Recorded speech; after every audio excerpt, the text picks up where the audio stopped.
근데 거래량이 많이 터지면 결국에는 이 주가건 투자건 뭐건 모든 건 다 돈입니다. 돈에 그냥 귀결되는 거예요. 거래량 이퀄 돈입니다. 돈. 저게 되게 웃기잖아요. 일목균형표 보면서 기준선을 돌파하고 있고 구름대 가까이지만 구름대가 지지가 돼서 여기서 쭉 상승한다라고 설명하고 있는데 진짜 개소리잖아요. 진짜 그때 매수하시면 돈을 버십니다 라고 해요. 이렇게 해서 되면 진짜 다 돈 벌고, 그리고 정말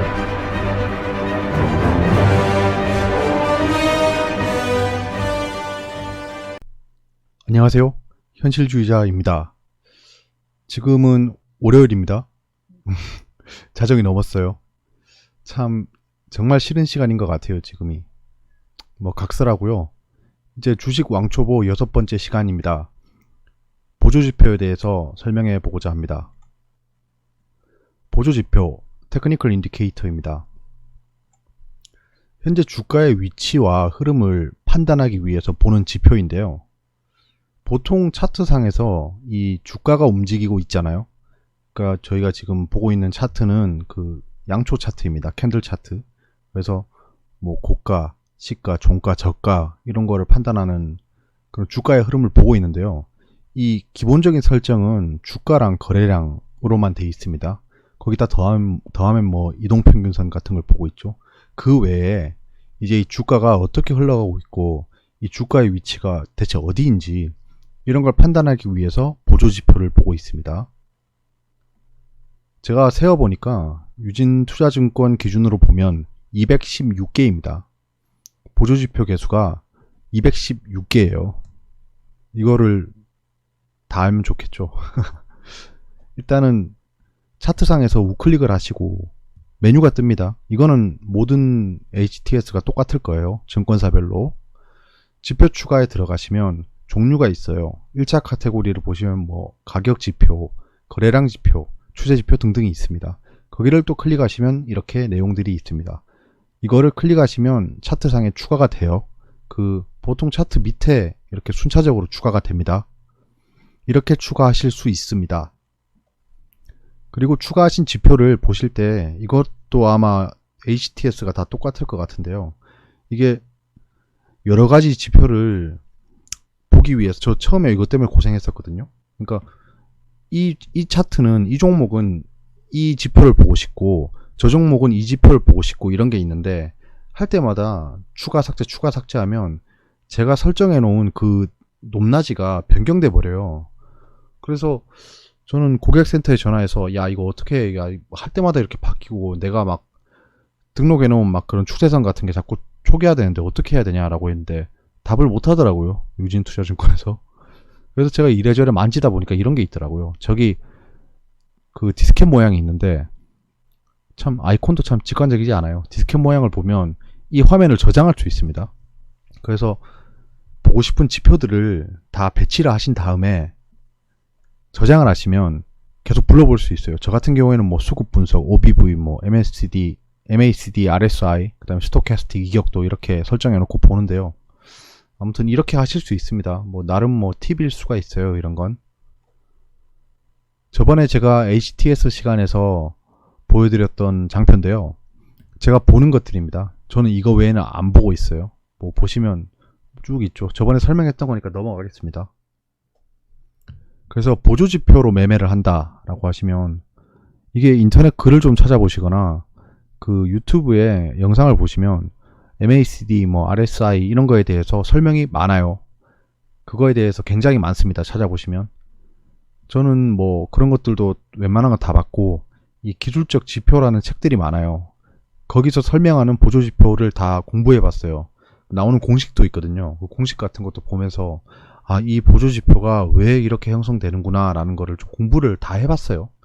보면 사람들이 보조지표로 뭐 매매를 한다, 이걸 지표를 보면서 이렇게 사면 되고 팔면 된다라는 얘기가 많아요. 많습니다. 찾아보시면. 보면 뭐 MACD가 뭐 영선을 상향 돌파하고 그 다음에 RSI가 과매도에 진입하고 뭐 OBV가 횡보하고 그때 매수하시면 돈을 버십니다 라고 해요. 이렇게 해서 되면 진짜 다 돈 벌고, 그리고 정말 단순하게 설명드리면 만약에 저렇게 말했는 것들의 그런 엔드 조건으로 다 해서 충족되는 그런 종목이 있다. 그런 종목은 주가가 반드시 오른다라고 하면 자동 매매로 만듭니다. 자동 매매로 만들어요. 저 같은 경우에도 만들 수 있을 것 같거든요. 당연히. 그러면 가만히 누워서 돈 버는 거죠. 예. 기계가 다 돈 벌어줍니다. 왜냐하면 보조지표가 다 만족했기 때문에 매수 매도를 하겠죠. 그거에 따라서. 근데 1년 정도 해외여행 갔다 와보면 그러면 뭐 통장에 몇백억이 쌓여있어요. 몇백억이 뭐야, 뭐 몇 조가 쌓여있어야겠죠. 그게 되면. 그러니까 세상에 이 공짜 점심은 없습니다. There's no free lunch라는 그 속담이 있잖아요. 그런 거는 그냥 무시하세요. 예. 보조지표로 돈 벌 수 있다는 건 허구입니다. 보조지표에서 한 가지 아셔야 될 게 다이버전스라는 게 있습니다. 이게 뭐 발산이라는 뜻인데요. 의미가 딱 와닿진 않아요. 제일 처음에 제가 이걸 접했을 때 다이버전스인데 왜 이게 이렇게 되지라는 생각을 좀 했습니다. 이 다이버전스라는 개념을 굉장히 많이 들어보셨을 거예요. 뭐 뜻은 발산입니다. 반대말은 컨버전스죠. 예, 수렴, 발산이라는 건데 이 주식 보조지표에서 반드시 언급되는 것이 이 발산입니다.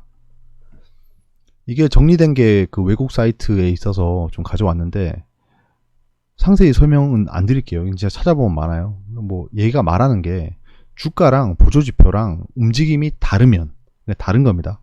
그러니까 어떻게 다른지는 조금 달라요. 이 종류마다. 그러면 주가가 추세를 형성한다라는 겁니다. 그게 다이버전스예요. 그러니까 다이버전스가 발생하면 매수한다, 매도한다, 약간 이런 개념입니다. 아까 제가 처음에 설명드렸던 거랑 똑같아요. 이건 그냥 무시하시면 됩니다. 뭐 보시면 보이죠. 이게 주가의 고점이 높아지고 있고 보조지표의 고점이 낮아지고 있다. 이거는 상승하고 있지만 이거는 하락하고 있잖아요. 그러니까 이게 발산되고 있는 겁니다. 이게 쭉 이렇게 발산되고 있죠. 이거는 컨버전스인데 그러면 예, 아무튼 이게 베어리쉬라는 거죠. 이렇게 하면 하락한다. 불리쉬 이렇게 저점은 낮아지는데 보조지표 저점은 올라가더라. 이렇게 저점과 저점을 연결하는 추세선을 긋고 고점과 고점을 위에 주가의 저점과 저점을 연결하는 추세선을 그으면 이런 컨버전스, 다이버전스가 보이는 겁니다. 합쳐서 다 다이버전스라고 하는 것 같아요. 그러니까 이게 제일 처음에 제가 안 와닿았어요. 공부할 때. 이게 왜 다이버전스지? 이런 용어를 왜 쓰지라고 했는데 약간 좀 그런 것 같습니다.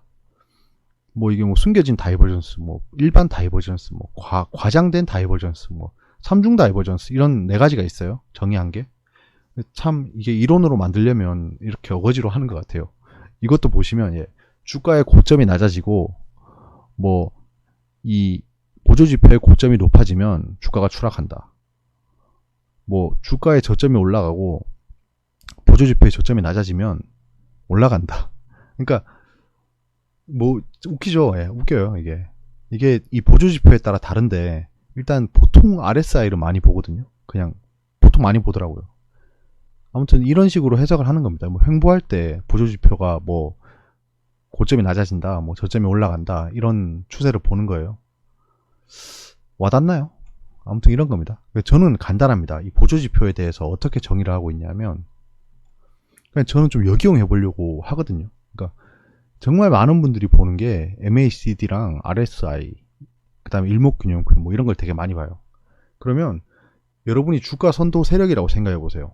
그러니까 이게 역지사지를 해보면 조금 보이는 게 있거든요. 여러분이 돈이 많은 이 주가를 주무를 수 있는 사람이에요. 그러면 그 개미 투자자나 뭐 아무튼 뭐 기관 외국인은 개미 등쳐먹고 살거든요. 그러니까 이게 주식시장이 제로섬은 아니지만 멀리서 보면 제로섬이거든요. 그러니까 가까이서 보면 다를 수도 있어요. 주가가 상승 중이면 전부 다 플러스섬입니다. 뭐 그러니까 멀리서 보면 제로섬이란 거예요. 그 상황에서 기관 외국인이 돈을 벌려면 누구 돈을 가져가야 되는지 아세요? 여러분 돈입니다. 예, 여러분 돈을 가져가야지 걔가 돈 벌잖아요. 그러면 이 주가 선도할 수 있는 세력이 이 개미 투자자를 꼬으려면 막 그 이론책이 되게 많잖아요. 이론책을 다 발매했다는 것 자체가 이거 써라는 겁니다. 너네 이렇게 해야 돼 라고 프레임을 씌워준 거예요. 그래놓고 자기들은 그러면 자기들이 이런 이론들이 다 퍼져 있는데 그런 이론대로 매매를 해서 돈을 다 벌고 있어요. 기술적 분석으로. 그러면 얘네는 그렇게 벌게 놔둘까요?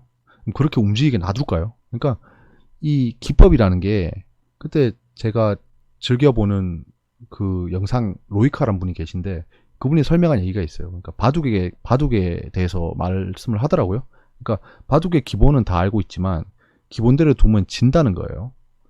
그 말씀이 되게 와닿더라고요. 그렇습니다. 예. 이 기술적 분석, 보조지표를 이용한 매매법을 기본적으로 알고 있다라고 했을 때 그거대로 하면 이길 수 있을까요? 예. 이게 상대편은 무빙 타겟이에요. 이게 스탠딩 타겟이 아니거든요. 계속 움직이고 발전하고 진화합니다. 그 상황에서 이런 구태의연한 매매 기법으로 돈을 벌 수 있다라고 하면 세상이 그렇게 말랑말랑하지 않거든요. 예. 그래서 저는 이런 보조지표 매매법은 정말 거르세요. 예. 거르시는 게 맞습니다. 아무튼 그래서 저는 좀 역이용하려고 해요. 제가 좀 많이 보는 것들 위주로 설명을 드릴게요.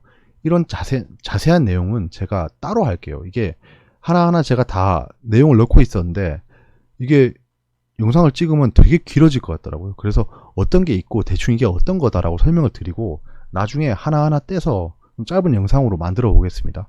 이동평균선은 다들 아시죠? 우리가 뭐 이 주가가 움직이는 그 평균을 내서 그 선그래프로 그리는 거예요. 차트에. 그렇게 되면 이 주가가 어떻게 이동하고 있는지가 보이겠죠. 5일간 평균이 이렇다. 20일간 평균이 이렇다. 60일간 평균이 이렇다. 이렇게 할 수 있잖아요. 그래서 그런 이동평균선이라는 겁니다. 이게 가장 기본적인 보조지표예요. 가장 기본적이고 가장 신뢰도가 높은 보조지표라고 생각하고 가장 신뢰도가 높고 많이 보는 만큼 가장 많이 역이용합니다. 예, 주가 선도 세력들이. 그걸 아셔야 돼요. 이동평균선을 간단하게 생각하시면 그런 겁니다. 그럼 5일간의 평균이 있잖아요. 5일간의 평균이 있어요, 가격이. 그 5일간의 평균이 계속 갱신되면서 가잖아요. 그러니까 최근 5일입니다. 그러니까 하루하루가 지날수록 그 마지막 값들은 버려지는 거예요. 그러니까 계속 이렇게 갱신되면서 갈 수 있겠죠, 가격이. 그러면 5일 평균 가격이 10,000원이다 라고 했을 때 오늘 주가는 12,000원이에요. 그러면 평균보다 위에 있잖아요. 그 말을 가만히 생각해 보시면 그런 거예요. 너무 공식처럼 외우려고 하지 마시고 5일 동안 산 사람들의 평균값이 10,000원이란 거예요. 근데 현재 주가는 12,000원이에요. 그러면 평균적으로 다 이득을 보고 있다는 거잖아요. 그러니까 평균적으로 다 이득을 보고 있는 상황이에요. 그러니까 주가가 올라갈 것 같다라고 사람들이 생각하는 겁니다. 왜냐?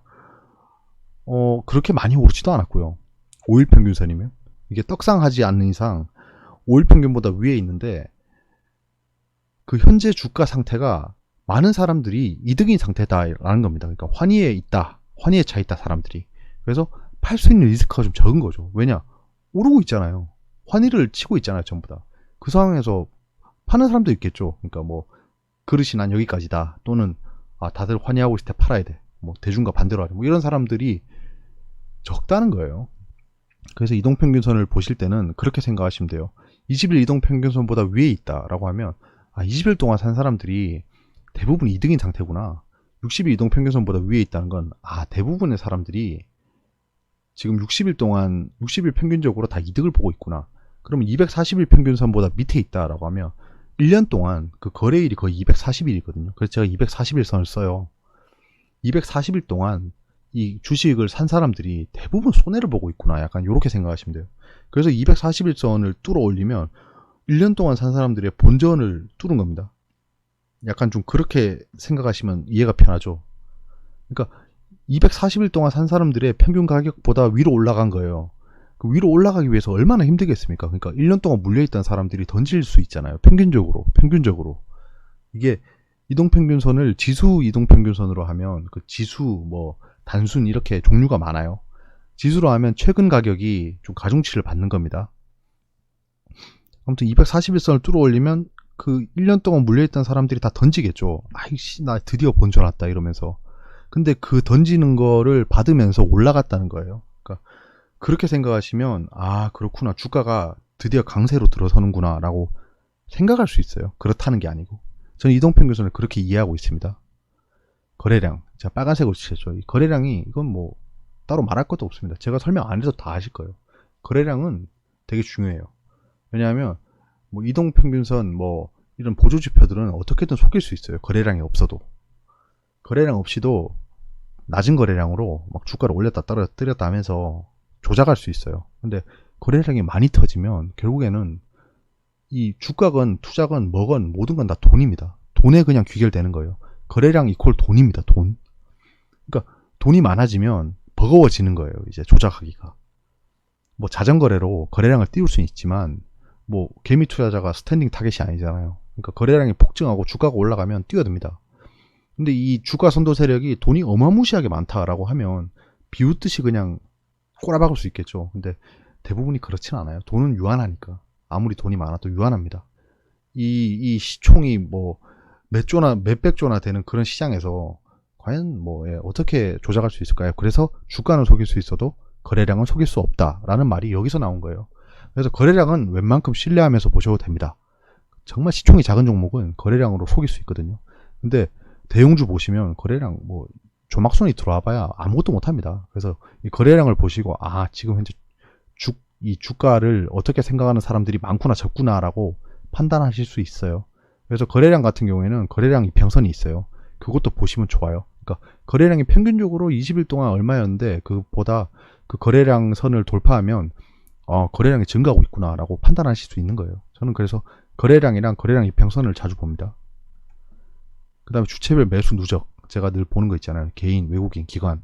이거는 그냥 이 주가 선도 세력들의 그냥 그 분산 비율을 볼 수 있는 거예요. 아 지금 만약 외국인이 많이 사고 있다, 적게 사고 있다 이런 거를 판단하는 거예요. 그러니까 외국인이 지속적으로 계속 사고 있으면 아 얘네가 주가를 띄우려고 하는구나 라고 그냥 판단하는 겁니다. 이건 굉장히 신뢰도가 높은 것 같아요. 자꾸 이렇게 설명하면 이것도 나중에 역이용할 수 있는 상황이 나올 건데 뭐 많은 분들이 아는 거니까 저도 설명하는 겁니다. 이게 참고하면 좋더라고요. 공매도 수량 저 이거 잘 보거든요. 제가 이거를 굉장히 신뢰해요. 공매도 수량. 공매도 많으면 당연히 가격이 떨어지겠죠. 당연한 겁니다. 근데 공매도의 목적이 있겠죠. 얘들이 공매도 하는 건 기업에 악재가 발생했거나 내가 보유하고 있는 주식이 많은데 한 번에 다 못 팔잖아요. 그럼 하한가에 갇혀버리잖아요. 그 작전 영화 보시면 나오잖아요. 아씨 하한가에 갇혔어. 그러니까 세력도 하한가에 갇혀버리면 할 말이 없는 거예요. 그러니까 팔고자 하는 그 개인들이 너무 많아져 버리고 특히나 대주주가 팔아버리면 뭐 세력들이 꼼짝 마죠. 그래서 이 공매도를 치는 게 그런 물량을 다 던져버릴 수 없으니까 공매도로 해지를 하는 거예요. 그러니까 인버스 하는 거죠. 그러니까 주가는 떨어지는데 내 건 다 못 파니까 일단 공매도로 돈을 벌자 약간 요런 겁니다. 그러니까 기관 외국인 이 개미가 못하는 공매도인데 기관 외국인이 요런 걸 하면서 해지를 하는 거예요. 그래서 이런 편의를 봐주는 겁니다. 우리 한국 주가 시장이. 외국인 기관들이 굴리는 돈이 많기 때문에 얘들이 투자해주길 바라거든요. 그럼 얘들이 거래세도 내잖아요. 조금씩. 우리보다는 싸요. 그렇기 때문에 그 사람들한테 그 베너핏을 주는 거예요. 니네 걱정하지 마. 이 한국 시장이 플럭추에이션이 심한데 너네한테 요런 개미는 못하는 요런 걸 하게 해줄게. 약간 요런 겁니다. 그렇게 그 좀 장점을 주고 얘네들의 투자를 좀 장려하는 겁니다. 외국인이나 기관에. 대차장고는 공매도랑 연관이 큰데요. 대차라는 건 주식을 빌리는 겁니다. 빌리는 건데 그럼 주식을 왜 빌릴까요? 사면 되는데 왜 빌릴까요? 맞잖아요. 주식을 빌린다는 겁니다. 그러니까 그 혹자들은 보면 공매도랑 대차장고랑 이퀄이 아니다라고 하는데 대차를 한다는 건 굳이 안 사면서 대차를 한다는 건요. 공매도를 위한 겁니다. 무조건입니다. 사실. 그럼 대차를 왜 해가겠어요? 네. 뭐 컬렉션으로 장식해 놓으려고? 아닙니다. 그러니까 대차장고가 증가하는데 공매도는 증가 안 할 수 있어요. 그거는 맞는 말입니다. 왜냐? 내가 공매도를 무차익 공매도는 안 돼요. 지금 법적으로 안 됩니다. 하는 사람들도 있는 것 같은데 얼마 전에 뭐였지? 모건스탠인가? 어디였더라? 걔네가 무차익 공매도 했다가 벌금 맞았죠. 그래서 이 대차장고가 늘고 있다는 건 공매도가 늘어날 수 있는 징조가 발생할 수도 있는 거예요. 그러니까 빌리자마자 바로 공매도 안 할 수도 있거든요. 이게 막 빌리고 공매도 이렇게 하진 않아요. 그러니까 공매도를 준비하는 액션으로 볼 수도 있어요. 이걸 또 역용할 수도 있겠죠. 대차장고를 막 늘리면서 나 공매도 칠 거야 라고 이렇게 페이크를 줄 수도 있는 겁니다. 그러면서 자기는 주식을 싸게 사는 거죠. 주가가 떨어지니까. 그런 것도 생각은 하거든요. 근데 대차장고가 뭐 정확하게 집계는 안 된다는 말도 있어요. 근데 뭐 추세는 볼 수 있겠죠. 아, 대차장고가 늘고 있구나. 대차장고가 줄고 있구나라고 하면 그냥 갚아주고 있다는 겁니다. 갚아주고 있다는 건 매수로 해서 쇼커버링을 하고 있다는 거겠죠. 공매도를. 그렇게 볼 수도 있습니다. MACD는 이제 뭐 Moving Average, 뭐 Convergence and Divergence라고 딱 돼 있는데 이게 그 60일선, 그러니까 예를 들어 드릴게요. 60일선이 있고 5일선이 있고 20일선이 있고 120선이 있다라고 했을 때, 그러니까 단기, 중기, 장기 이동 평균선이잖아요. 그러니까 이게 골든 크로스 하는지 데드 크로스 하는지를 보는 지표입니다. 간단하게 생각하시면 그래요. 그러니까 이게 MACD가 영선을 돌파하면 골든 크로스라는 겁니다. 골든 크로스. 영선을 하향 돌파하면 데드 크로스라는 거예요. 그러니까 그렇게 보시는 겁니다. 그렇게 지표가 계산이 되고, 그 기준은 본인이 설정할 수 있어요. 근데 기본적인 그 설정만으로 보면서 MACD가 영선을 돌파하면 골든 크로스니까 사자. 뭐 MACD가 영선을 하향 돌파하면 데드 크로스니까 팔자. 또는 뭐 주가랑 MACD가 뭐 다이버전스니까 뭐 사고 팔자. 이렇게 생각하시면 진짜 쪽박 차십니다. 제가 장담하는데 쪽박 차시는 지름길입니다. 이런 게 있다라고만 알고 계시면 돼요. 참고는 할 수 있어요. 아, MACD가 영선을 돌파했구나. 골든 크로스군. 주가가 올라갈 수도 있겠어. 정도는 괜찮은 것 같아요. RSI는 상대 강도 지수입니다. 이거는 이제 그 보통 14일선, 14일 동안, 14일 기간을 보거든요. 9일, 14일 이렇게 보는데, RSI는 제가 자주 보는 게 뭐냐면, 이거는 그래도 좀 종가 기준으로 주가의 현재 그 스트렝스, 강도를 보는 겁니다. 그러니까 이게 지금 상승 추세구나, 하락 추세구나, 이런 거를 그냥 그 맥시멈, 미니멈 값을 주고 현재 위치가 어디다라고 이렇게 표시를 해주는 지표예요. 그래서 전 주봉으로 RSI를 자주 보거든요. 이게 일봉, 주봉, 월봉이라고 하면 저번에 뭐 어떤 분이 너는 왜 주봉, 월봉을 안 보냐라고 하는데 지표 볼 때 주봉, 월봉으로 봅니다. 그게 아닌 이상 제가 볼 수 있거든요. 줄여서. 근데 지표를 계산하기 위해서는 주봉으로 바꿔야 돼요. 그래서 주봉, 월봉을 보는 겁니다. 뭐 주봉상 캔들 위치 이런 것도 보긴 하는데 좀 의미는 좀 퇴색되고요. 좀 보조지표를 보기 위해서 주봉, 월봉으로 바꿉니다. 그래서 주봉상 RSI는 이 주가의 흐름을 좀 파악하는데 좋더라고요. 그래서 좀 주봉상 RSI가 뭐 과매수, 과매도 구간이다라고 뜨면 좀 가중치를 높여서 봅니다. 그냥 그 정도 용도로 쓰는 거예요, RSI. OBV는 On Balance Volume이라고 약간 와닿지 않는 그 말인데요. 그러니까 이거는 거래량을 기준해서 어제 가격보다 올랐으면 플러스, 어제 가격보다 내렸으면 마이너스해서 이 거래량의 그 누적 거래량이라고 보시면 돼요. 그런 걸 보는 거예요. 그러니까 이게 혹자는 이렇게 얘기해요. 그러니까 작전 세력들이 이게 털고 있는지 사고 있는지를 판단하는 거라고. 근데 저는 뭐 이거는 어느 정도 맞는 것 같더라고요. 이걸로 매매를 하지 않는데, 아, 지금 현재 좀 매도가 많구나, 매수가 많구나, 이렇게 좀 판단하는 용도로 쓰는 거예요. OBV는 좀 재밌더라고요, 보고 있으면. 이거 뭐 설거지 하는 거는 웬만하면 맞아요. 근데 매집하는 거는 안 맞는 경우가 많아요. 설거지 용도를 좀, 설거지하고 있는지를 좀 보려고 보는 겁니다. 일목균형표, 이건 그냥 디폴트로 보고 있습니다. 이게 맞다 틀리다가 아니고, 이게 진짜 좀 제가 보는 그런 지지와 저항에 꽂힌 것 같습니다. 일목균형표가. 그러니까 현재 주가를 우측으로 옮겨놓은 거예요. 26일 뒤로. 좀 후행 스팬 보거든요. 아, 선행 스팬. 그래서 이게 구름대라고 하는데, 이게 양운, 뭐 음운 이런 게 있습니다. 그래서 이거 저번에 설명드린 건데, 그러니까 주가가 떨어지고 있다가 올라가잖아요. 그러니까 이렇게 하면 주가가 떨어지고 있다가 올라가잖아요. 그러면 구름대가 이렇게 형성됩니다. 뭐 이렇게 형성돼요. 이게 정확한 거 아닌데. 아무튼 이렇게 크로스로 형성됩니다. 그러니까 요게 요렇게 떨어지다가 여기가 음운이겠죠. 예. 음운을 이렇게 돌파한다라고 하면 여기 물려있던 애들이 이 가격대에 있다는 거예요. 현재 26일 전에 물렸던 애들이 여기 있어 라는 겁니다. 26일 전에 물렸던 애들 가격을 돌파하고 있는 거예요. 그러니까 이 손해보고 있던 애들 가격을 돌파하고 있는 겁니다. 그럼 얘네가 던지겠죠. 여기서 아이씨 나 본전 왔다라고 던지고 있겠죠. 근데 그거를 막 낙석을 맞으면서 올라가고 있는 거예요. 돌파했다라고 하면 이렇게 생각할 수 있잖아요. 아, 저 물려있는 애들의 물량을 다 받아가면서까지 올렸구나 라고 생각하는 겁니다. 예. 그렇게 판단하는 거예요. 그러면 주가가 지금 강하구나, 매수세가 강하구나 라고 판단할 수 있는 거예요. 이거 제가 재밌는 거 하나 봤는데 찾다 보니까 이런 게 있더라고요. 이게 외국인데 잠깐 보실게요. When you get a crossover here because price is above the cloud, but you're going long as it comes back up, price comes back up, we get that cross and we're above the cloud, there's your long, and you'd probably still be in the trade now if you're using it strictly as it says. It's an interesting tool. One thing to add, guys, is this final line, which is the lagging span. And this is kind of price, but it's pushed 지금 back 설명하고 있는 게 by 이 기준선을 26 periods. 돌파하고 이 구름대에 Obviously, you can 접근했을 adjust it 때 to suit, and 이걸 again, 돌파한다. you can have more 이거를 complexity or 그 not, as you 하향 prefer. 돌파하지 않고 But this is 지지하고 price is pushed back. 올라간다라고 Now, 얘기하고 있는 really, the 거예요. way that I see that people use this. 이게 외국 유튜버인데 영국 사람인 것 같더라고요. 발음을 보니까 뭐 재밌게 설명을 하던데 구독자 13만에 뭐 좋아요 1000 넘네요. 아 진짜 저도 나중에 좀 외국어로 방송을 해보고 싶거든요. 이게 외국 사람들이 보면 좀 이 브로드하게 좀 구독자를 형성할 수 있잖아요.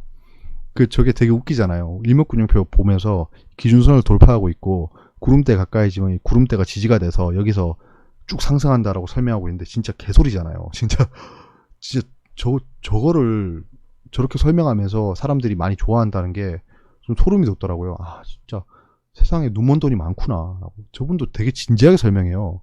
진짜 뭐 영국 사람인데 저게 진짜 진짜 소름 돋습니다. 저런 거 보면. 저런 거 아닌 거 아시겠죠 여러분들은. 아무튼 외국 사람들도 일목균형표를 잘 보고 있어요. 저렇게. 이게 일목산인이라는 일본 분이 발견하신 건데 이걸로 돈을 많이 벌었어요. 그분이.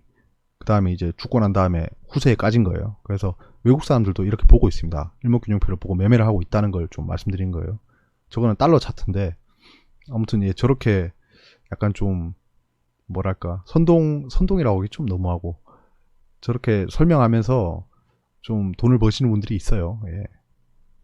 예. 보조지표는 맹신하지만 말고 참고하시면 좋을 것 같아요.